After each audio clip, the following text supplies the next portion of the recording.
Madam, मैं आपके सामने बताना चाहूंगा कि हमारा भारत एक इसका मजमुआ क्या है। इसमें हिंदू है, मुसलमान है, सिख है, ईसाई है, जैन है, एथिस्ट है, मेहनतकश है, किसान, गरीब, मजलूम और दलित है।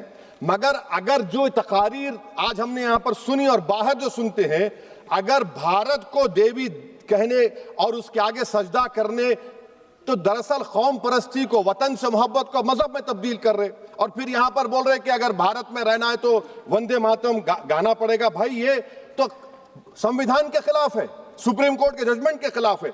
अगर वंदे मातरम मैडम कौमियत का मियार है तो फिर सवाल ये है कि हजरत मोहानी की कौमियत क्या थी जिसने इनकलाब जिंदाबाद का नारा दिया? अगर यूसुफ मेहरली ने quit India Simon go back का नारा दिया तो उसकी कौमियत क्या थी? अगर हैदराबाद से मौलवी अलाउद्दीन जो मक्का मस्जिद का पहला मुजरिम है काला पानी में, और तूबेबाज खान जो मारकर लाश को लटका दिया गया था हैदराबाद में 8 दिन तक, उसकी कौमियत क्या थी? अगर इनायतुल्लाह काफी जो जिहाद का फतवा अंग्रेजों के खिलाफ दिया मुरादाबाद में, जब उनको 2 दिन में फांसी की सजा दी गई और जब फांसी की सजा के वो जा रहे हैं तो इनायतुल्लाह मौलाना काफी की जबान पर क्या था? वो रसूलुल्लाह हमारे प्रॉफिट की नात पढ़ रहे थे। क्या पढ़ रहे थे? कोई गुल बाकी रहेगा ना चमन रह जाएगा, पर रसूलुल्लाह का दीन हसन रह जाएगा। तो उनकी कौमियत क्या थी? माल्टा की जेल में महमूदुल हसन, हुसैन अहमद मदनी 6 महीने माल्टा की जेल की ग्राउंड में पड़े रहे, उनकी कौमियत क्या थी? अल्लामा फजले खैराबादी का वो सेल काला पानी का पुकार कर से पूछ रहा है जो वहीं पर मर गए, खबर वहां पर है, बताओ मेरी कौमियत क्या थी? मैडम, मैं एक मुसलमान हूं, मैं इस्लाम को मानने वाला बावकार इंसान हूं और मेरे मजहब की बुनियादी तालीम तौहीद है, ला इलाहा इल्लल्लाह, नहीं है कोई खुदा सिवा अल्लाह के। और कुरान में अल्लाह क्या बोल रहा? इय्याका नाबुदु इय्याका नस्तईन, तुम मेरी इबादत करो, मुझे मानो। मुझे कहां से मिल रहा? आर्टिकल 25 से मिल रहा है। मुझे कहां से मिल रहा है? Liberty of thought, expression, belief, faith and worship से मिल रहा है। तो इसको जोड़ना ये बहुत ही खतरनाक होगा। और हमारे प्रॉफेट मोहम्मद सल्लल्लाहु अलैहि वसल्लम जब मदीने को गए तो उन्होंने उस वतन के लिए दुआ की, कहा कि अल्लाह मदीने की मोहब्बत हमारे दिलों में और इजाफा कर दे, मक्के से ज्यादा कर दे। तो ये इस्लाम, मुसलमान होना, हमारे ईमान में मुल्क की मोहब्बत बीच में नहीं आती और मुल्क से मोहब्बत है और रहेगी हमेशा, क्योंकि ये अजीम कुर्बानियां यहां पर शामिल है जिन्होंने जंग आजादी में हिस्सा नहीं लिया। आज अगर वो वतन की मोहब्बत का दर्ज देंगे तो बड़ा गलत होगा। मैडम, मैं आपके सामने एक चीज पढ़ूंगा। 1937 रविंद्रनाथ टैगोर ने लेटर लिखा सुभाष चंद्र बोस को। मैं सिर्फ किसी ने नहीं पढ़ा, ये क्या कहा टैगोर साहब ने? But parliament is a place of union for all religious groups and there the song cannot be appropriate. When Bengali Muslims show sign of stubborn fanatism, we regard it intolerable. When we too copy them and make unreasonable demands, it will be self-defeating. ये मैं इसको ले करूंगा madam, आप देख लीजिए। फिर दूसरी तरफ मैडम आप आ जाइए, मैं यहाँ पर बैठकर, हाँ, जितने तकारीर यहाँ पर हुए सब जनगण मन पर तनकीद किए। तो मैडम मुझे ये कहना पड़ेगा कि जनगण मन पर आप लोग इतनी तकलीफ क्यों उठा रहे हैं? आखिर इतनी तकलीफ क्यों है?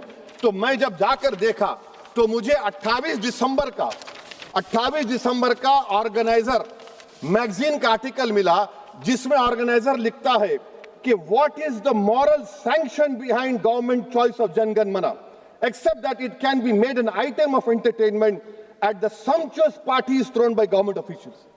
आप बताइए, इसका बोलेंगे आप? और फिर उसके काइंड कैसा करते हैं? It will mean we can not love our motherhood. Madam please, it will mean that Vande Mataram is buried alive with the word Jangan Mana on the tombstone, for the tomb will also be of Jangan Mana of the will of the people. इस पर आप क्या बोलेंगे? Madam, मैं आपको ये बताना चाह रहा हूं कि वतन की मोहब्बत हमारे लिए बहुत अहम है, मगर ये बताइए हमको कि अभी मैडम यहाँ पर आनंद मठ के बारे में बहुत कुछ कहा गया। मैं सिर्फ 2 मिसालें आपको देता हूं। आनंद मठ के पेज नंबर 70 और 80 को पढ़ लीजिए।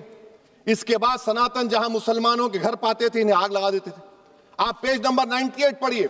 हमें सिर्फ इन मुसलमानों को जड़ से खत्म करना है क्योंकि खुदा के दुश्मन बन चुके हैं। फिर आप पेज नंबर 115-16 दीजिए। फिर मुख्तलिफ इलाकों में मुसलमानों को सदा देने के लिए भेजे जाते, जहां भी मुसलमान आबादी नजर आती जला दिया जाता। फिर आप देख लीजिए मैडम, सफे नंबर 120 पेज 120 बंकिम लिखते हैं कि सनातियों को मालूम नहीं था कि अंग्रेज हिंदुस्तान को निजात दिलाने वाले हैं। ये आप क्यों कर रहे हैं? अब आप मैडम, मैं आपको पेपर्स दे कर दूंगा। मैडम, भारत में हमारी आजादी इसलिए आई और बरकरार रही कि हमने मुल्क और मजहब को एक चीज नहीं बनाया। हमने ऐलान किया कि हमारी मुल्क मुख्तलिफ तबकात मज़ाहिब पर मुश्तमिल है। हमारे मुश्तरका तकदीर हमारी कौमियत का सरचश्मा है। यह खास जबान, सकाफत, मजहब नहीं है।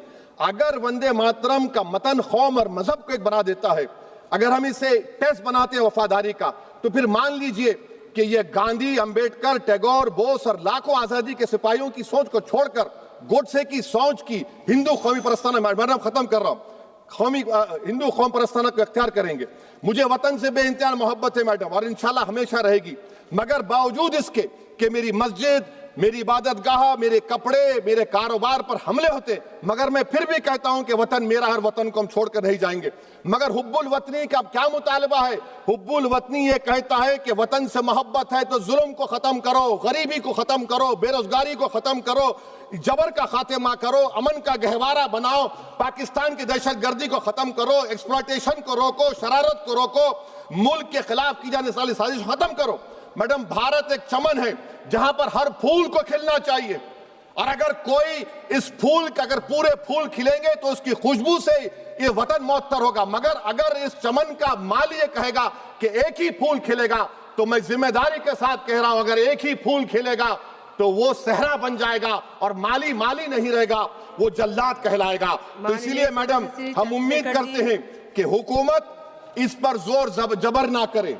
मेरा राइट है, यकीनन मैं जानता हूं कि आजादी के लड़ाई में वंदे मातरम का नारा था, मगर अगर आप इसको जबर करेंगे तो ये संविधान के खिलाफ है। वफादारी का सर्टिफिकेट हमसे मत लीजिए मैडम, खत्म कर रहा हूं, वफादारी का सर्टिफिकेट हमसे मत लीजिए। आपके बुजुर्गों के कोई एक किताब में लिख के क्या लिखा बता दीजिए, कहां पर क्या लिखा हुआ है। तो मैं मैडम, मैं इस शेर पर अपनी बात को खत्म कर रहा हूं मैडम, मैं इस शेर पर अपनी बात को खत्म कर रहा हूं मैडम, मैं अपनी बात को खत्म कर देता हूं मैडम, क्योंकि आप बहुत जल्दी में हैं।